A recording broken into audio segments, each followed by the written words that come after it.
नमस्कार, पत्रिका के ऑडियो बुलेटिन में आपका स्वागत है। मैं हूं नेहा। लॉकडाउन फेज 2 का आज 11वां दिन है।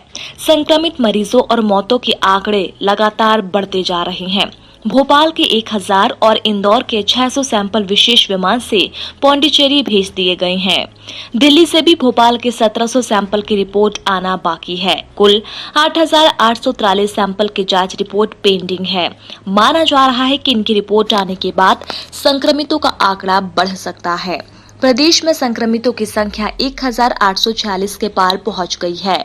सबसे ज्यादा 1029 से अधिक संक्रमित इंदौर में हैं। इसके अलावा भोपाल में 360, उज्जैन में 102, खरगोन में 61, धार में 36, खंडवा में 35, जबलपुर में 31, रायसेन और होशंगाबाद में 26, बड़वानी में 24, देवास में 22, मुरैना में 16, विदिशा में 13, रतलाम में 12 और आगरमालवा में 11 संक्रमित पाए गए हैं।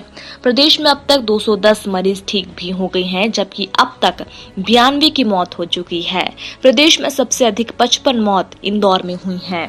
आपदा प्रबंधन अधिनियम के तहत गठित की गई टीम ने इंदौर का दौरा कर अपनी रिपोर्ट सौंप दी है। इंदौर में 171 कंटेनमेंट जोन है, जिसमें से 20 जोन क्रिटिकल हैं। इस टीम ने ये भी पाया कि टेस्टिंग किट्स, पीपीई मास्क और अन्य इक्विपमेंट उपलब्ध है।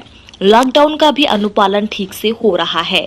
स्वास्थ्य मंत्रालय के संयुक्त सचिव लव अग्रवाल ने बताया कि देश भर में 1600 से अधिक पॉजिटिव केस पिछले 24 घंटे में बढ़े हैं। अब तक देश में संक्रमितों की संख्या 23,077 हो गई है। जबकि अच्छी बात ये भी है कि देश में 80 जिले ऐसे हैं जहां पिछले 14 दिनों से कोई केस सामने नहीं आया और 15 जिले ऐसे भी हैं जहां 28 दिनों से कोई पॉजिटिव केस नहीं आया है।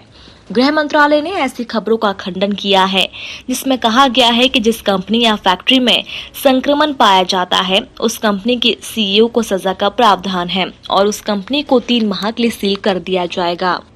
मध्य प्रदेश की शिवराज सरकार कोटा से छात्रों को लाने के बाद अब दूसरे राज्यों में फंसे मजदूरों की घर वापसी कराएगी। चौहान ने इस संबंध में उत्तर प्रदेश, राजस्थान, गुजरात और महाराष्ट्र के मुख्यमंत्रियों से चर्चा की है। सभी मंत्रियों ने सहयोग करने की बात कही है।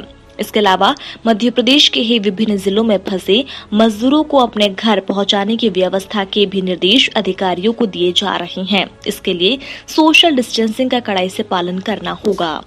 पत्रिका की अपील है कि आप भी अपने परिवार के साथ घरों में रहें और सुरक्षित रहें।